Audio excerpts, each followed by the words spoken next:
Assalamualaikum, Namaste. My name is Prem Kumar. Today we are discussing the second chapter of biology, solving a biological problem. The topic is result, conclusion, theory and law.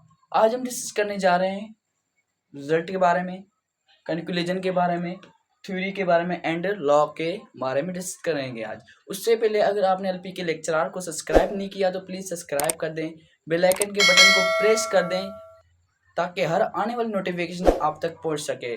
उससे पहले हमने discuss किया experiment discuss किया। Experiment के हमने दो groups discuss किए, एक कंट्रोल ग्रुप डिस्कस किया, एक हमने एक्सपेरिमेंटल ग्रुप्स डिस्कस किया।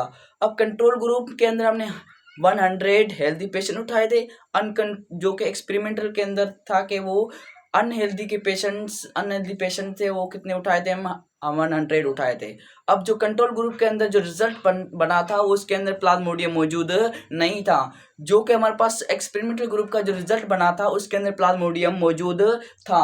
तो हमारे पास जो रिजल्ट बनता है वो रिजल्ट हमारे पास क्या है कि रिजल्ट हमारे पास plasmodium is real cause of malaria. Plasmodium is real cause of malaria means plasmodium ही real cause of malaria. Malaria का जो काज है वो कौन है हमारे पास, टिनी क्रीचर से वो कौन है हमारे पास, प्लाज्मोडियम है। जो हमारे पास एक्सपेरिमेंट हमने निकाला था, एक्सपेरिमेंट का जो रिजल्ट बनता है वो रिजल्ट क्या है, plasmodium is real cause of malaria. ये वो हमारे पास रिजल्ट। आफ्टर दैट हमारे पास क्या बनता है, कंक्लूजन हमारे पास बेसिकली क्या बनता है। अब कंक्लूजन इसका मीन्स कि हमने जो भी काम किया, जो भी हमने वर्क किया, उसका हमारे पास क्या बनता है, एक कंक्लूजन बनता है। तो कंक्लूजन के अंदर हमारे पास क्या होता है, फाइनल डिसीजन होता है। फाइनल डिसीजन मीन्स जो भी हमने काम किया, final decision overall work means जो भी हमने काम किया है उसका हम फाइनल डिसीजन बनाएंगे, मुकम्मल तरीके से हम फैसला करेंगे। तो हमारे पास फाइनल डिसीजन क्या बनता है, ओवरऑल वर्क का फाइनल डिसीजन बेसिकली बनता है कि हमारे पास conclusion was made that plasmodium is real cause of malaria. Plasmodium is real cause of malaria means plasmodium का रियल काज कौन है, हमारे पास मलेरिया है। जो रिजल्ट है वो एक्सपेरिमेंट का वही सेम है that plasmodium is real cause of malaria. और कंक्लूजन फाइनल डिसीजन हमारे पास क्या बना कि प्लाज्मोडियम ही है हमारे पास real cause of the malaria. तो हम लिखेंगे conclusion was made that plasmodium is real cause of malaria. Conclusion के अंदर हम सारा का सारा जो हमने वर्क किया उसका हम क्या बनते हैं, उसका हम एक कंक्लूजन बनाते हैं, एक हमारे पास एक फाइनल डिसीजन बनाते हैं। तो फाइनल डिसीजन हमारे पास ओवरऑल वर्क का क्या बना, Plasmodium is a real cause of malaria. बाद में हम थ्योरी के अंदर डिस्कस करते हैं, जो हमारे पास कंक्लूजन बना वो थ्योरी के अंदर शिफ्ट किया जाएगा। थ्योरी क्या हमारे पास, it is written statement means जो कि हमारे पास इसको क्या किया जाएगा, एक पोस्टर्स के अंदर रिटन स्टेटमेंट के अंदर लिखा जाएगा कि Plasmodium is real cause of malaria. बाद में क्या करेंगे, it is tested again and again means उसको अगेन एंड अगेन टेस्ट किया जाएगा कि लोगों के अंदर दिखाया जाएगा कि ये थ्योरी वेरीफाई है या नहीं है। तो थ्योरी के अंदर जो हमने कैलकुलेशन बनाया है वो थ्योरी के अंदर शिफ्ट किया जाएगा, एक रिटन फॉर्म के अंदर लिखा जाएगा। बाद में लोगों को दिखाया जाएगा कि ये हम टेस्ट किया जाएगा, बार बार उसको टेस्ट किया जाएगा कि ये सही है या गलत है। तो थ्योरी क्या हो सकती है, चेंज हो सकती है। क्या हो सकती है, चेंज हो सकती है।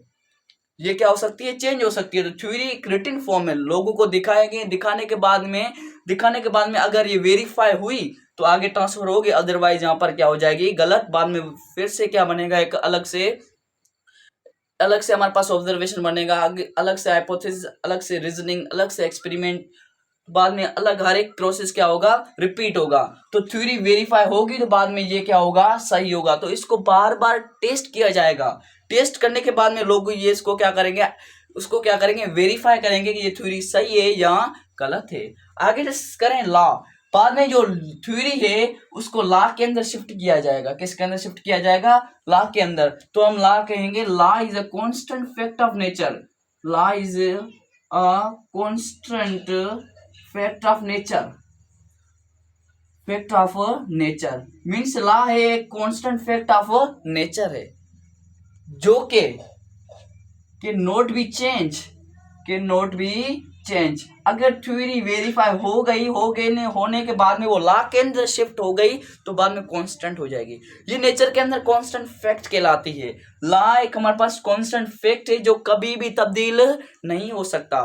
जैसे कि हमारे पास बहुत सारे से लॉ है, जैसे न्यूटन्स लॉ है, तो न्यूटन्स के law, first law of motion, second law of motion, third law of motion कभी भी तब्दील नहीं हो सकते।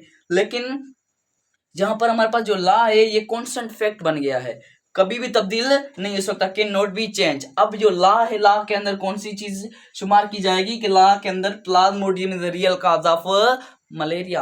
मलेरिया का जो रियल काज है वो कौन है? प्लाज्मोडियम है। तो इस ये लॉ के अंदर क्या किया जाएगा? इन्वॉल्व किया जाएगा, ये स्टेटमेंट लिखी जाएगी कि हमारे पास प्लाज्मोडियम में रियल काज किसका है? मलेरिया का है। तो हम रिव्यू कर लेते हैं। रिजल्ट हमारे पास क्या बनता है? रिजल्ट हमारे पास plasmodium is real cause of malaria. Conclusion, final decision निकालते हैं जिसमें प्लाज्मोडियम रियल काज क्या होता है हमारे पास। फाइनल डिसीजन क्या बनता है? Plasmodium is real cause of malaria. After that we make the theory is the written statement and it is tested again and again. Theory can be changed, theory can be failed.